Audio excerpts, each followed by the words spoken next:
So guys आज के studio में मैं कंपेयर करने वाला हूँ Vivo V60 को Vivo T4 Ultra के साथ। तो चले जानते कि आपको दोनों फ़ोन में से कौन सा फ़ोन खरीदना चाहिए। तो चले बिना देर के वीडियो शुरू करते हैं। तो शुरुआत करते हैं हम दोनों फ़ोन की डिस्प्ले से। तो V60 में 6.7 इंच की क्वाड कोर एमोलेड डिस्प्ले देखने को मिलेगी और साथ ही में 120 हर्ट्ज के रिफ्रेश रेट का सपोर्ट है।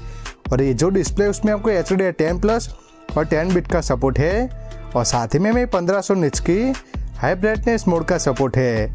जबकि T4 अल्ट्रा की बात करते इस फोन में आपको 6.7 इंच की 1.5 के क्वाड कोर एमोलेड डिस्प्ले देखने को मिलने वाली है और साथ ही में 120 हर्ट्ज के रिफ्रेश रेट का सपोर्ट है।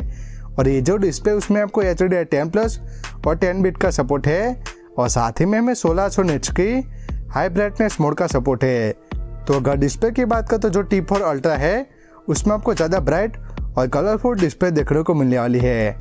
नेक्स्ट अगर परफॉर्मेंस की बात करें तो V60 में स्नैपड्रैगन 7 Gen 4 प्रोसेसर देखने को मिलेगा और साथ ही में LPDDR4 की रैम और UFS 2.2 स्टोरेज सपोर्ट देखने को मिल जाएगा और साथ ही में 1 मिलियन Antutu स्कोर देखने को मिलेगा। जबकि गेमिंग की बात करते इस फोन में को BGMI 60 FPS पर और COD मोबाइल 90 FPS पर खेल पाएंगे। जबकि T4 अल्ट्रा की बात करते इस फोन में आपको MediaTek Dimensity 9300 देखने को मिलने वाला है और साथ ही में LPDDR5 की रैम और UFS 3.1 स्टोरेज सपोर्ट देखने को मिल जाएगा। और ये जो फ़ोन में उसमें आपको 2 मिलियन Antutu स्कोर देखने को मिलेगा। जबकि गेमिंग की बात करते इस फोन में को BGMI 90 FPS पर और COD मोबाइल 120 FPS पर खेल पाएंगे। तो अगर परफॉर्मेंस की बात करें तो जो T4 अल्ट्रा है उसमें आपको ओवरऑल स्मूथ परफॉर्मेंस देखने को मिलेगी और साथ ही में अगर आपको गेमिंग करनी है तो वो आप T4 अल्ट्रा में बेटर गेमिंग कर पाएंगे। नेक्स्ट अगर UI की बात करें तो V60 में फ्रंटल चॉइस देखने को मिलेगा जो कि Android 15 पर बेस है और साथ ही में 4 साल के मेजर OS अपडेट और 6 साल के सिक्योरिटी अपडेट देखने को मिलेंगे। अगर फीचर्स की बात करते इस फोन में आपको AI call assistant, AI caption, AI eraser और AI इमेज एक्सपेंड जैसे AI फीचर्स देखने को मिलेंगे।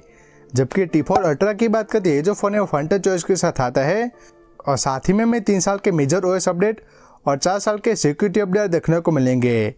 जबकि फीचर्स की बात करते इस फोन में को circle to search, AI note assistant, AI transcribe, AI call translation और AI कटआउट जैसे AI फीचर्स देखने को मिलेंगे।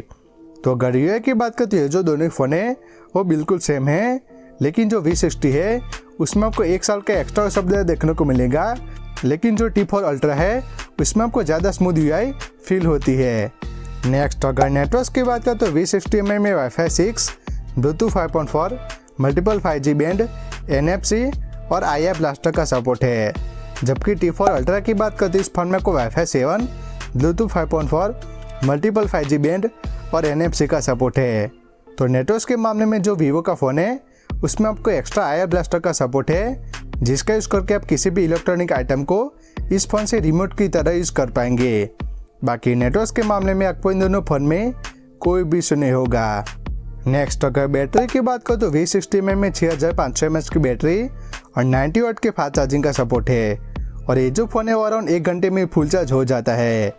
जबकि T4 अल्ट्रा की बात करते इस फोन में आपको 5500 mAh की बैटरी और 90 वाट के फास्ट चार्जिंग का सपोर्ट है जिससे कि ये जो फ़ोन है अराउंड 40 मिनट में फुल चार्ज हो जाता है। तो अगर बैटरी की बात करें तो जो V60 है उसमें आपको आराम से 2 दिन तक का बैटरी लाइफ देखने को मिलेगा। बाकी बैटरी के मामले में जो V60 है वो T4 अल्ट्रा के मुकाबले काफ़ी अच्छा परफॉर्म करता है। लास्ट अगर कैमरास की बात करें तो V60 में 50 MP का मिलेस विथ OIS जिसमें कि हमें सोनी IMX766 सेंसर देखने को मिलता है और दूसरे 50 MP का टेलीफोटो लेंस है और तीसरे 8 MP का अल्ट्रावाइड लेंस है और सामने की तरफ 50 MP का सेल्फी कैमरा देखने को मिलेगा और साथ ही में आप सारे लेंसेज से 4K 30 fps तक वीडियो रिकॉर्डिंग कर पाएंगे। जबकि T4 अल्ट्रा की बात करते इस फोन में आपको 50 MP का मिलेस विथ OIS जिसमें कि हमें सोनी IMX921 सेंसर देखने को मिलता है और दूसरा 8 MP का अल्ट्रावाइड लेंस है और तीसरे 50 MP का पेरिस्कोप लेंस है और सामने की तरफ 32 MP का सेल्फी कैमरा देखने को मिलेगा और साथ ही में आप सारे लेंसेज से 4K 60 fps तक वीडियो रिकॉर्डिंग कर पाएंगे। तो अगर कैमरास की बात करते तो जो दोनों फ़ोन है वो नेक टू नेक परफॉर्म करते हैं, लेकिन जो T4 अल्ट्रा है उसमें आपको बड़ा सेंसर होने की वजह से नाइट में बेटर फोटोज़ और वीडियोस निकाल लेता है। तो मेरे हिसाब से जो T4 अल्ट्रा है वो V60 के मुकाबले बेटर फोटोज़ और वीडियोस निकाल लेता है। लास्ट अगर प्राइसिंग की बात करें तो Vivo V60 की जो प्राइस है वो 8GB रैम और 128GB मेमोरी के साथ 37,000 से शुरू होती है, लेकिन ऑफर्स के साथ आपको 33,000 में देखने को मिल जाएगा। जबकि Vivo T4 अल्ट्रा की बात करें तो 8GB रैम और 256GB मेमोरी के साथ 38,000 से शुरू होती है, लेकिन ऑफर्स के साथ आपको 35,000 में देखने को मिल जाएगा। तो जो T4 अल्ट्रा है वो V60 के मुकाबले 1,000 महंगा है। तो अगर ओवरऑल बात करें तो मेरे हिसाब से जो V60 है उसमें आपको 1 साल के एक्स्ट्रा अपडेट और साथ ही में आपको बेटर बैटरी लाइफ देखने को मिलती है, लेकिन जो T4 अल्ट्रा है उसमें आपको बेटर डिस्प्ले, बेटर परफॉर्मेंस और साथ ही में आपको बेटर कैमरा सेटअप देखने को मिलता है। तो मेरे हिसाब से जो Vivo T4 अल्ट्रा है वो ज़्यादा वैल्यू फॉर मनी स्मार्टफोन है। तो मेरे हिसाब से आपको इन दोनों फ़ोन में से Vivo T4 अल्ट्रा की तरफ जाना चाहिए। तो कैसे लगे वीडियो कमेंट्स करके ज़रूर बताएं। Thank you.